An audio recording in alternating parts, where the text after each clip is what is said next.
Төв аймгийн хэмжээнд 13 мянга гаруй ахмад настай байдаг. Тэдний хөгжлийг дэмжих томоохон төслийг аймгийн ахмадын хорооноос хэрэгжүүлэхээр болжээ. Эхний ээлжинд сэтгэл санаа биеийн байдал хөгжлийн чадвараар 3 ангилж тэдэнд тохирсон үйл ажиллагааг үе шаттай зохион байгуулах юм байна. Сэтгэл зүйч, эрүүл мэндийн ажилтан, сургалтын багш нар хамтран хөгжлийн дэмжлэгийг үзүүлэхээр болжээ. Нийтдээ одоо аймгийн хэмжээнд 13,400 гаруй ахмад тасдан байна.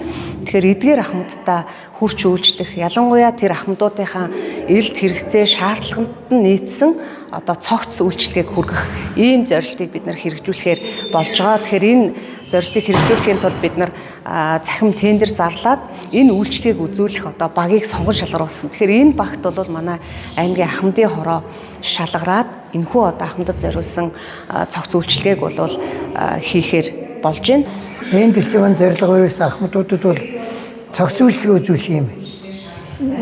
Ёстой. Өөрөөр хэлбэл эрүүл мэндийн яам, хөдөлмөрийн хамгааллын яамны хамтарсан тушаалаар бол энэ цогц үйлчлэг үзүүлэх журам хэрэгжээд одоо энэ арга хэмжээ болж байгаа. Энэ маань ерөөс ахмадад ер нь ахмад насны уялан маань ахмадын амжиргаа дэмжих, хөдөлмөрт оролцоог нэмэгдүүлэх, эрүүл мэндийг дэмжих чиглэлээр одоо тэгээд мөн одоо аж ахуйн нэгж байгууллага, төрийн байгууллагуудыг үйл ажиллагаа зохицуулсан юм сайн хууль.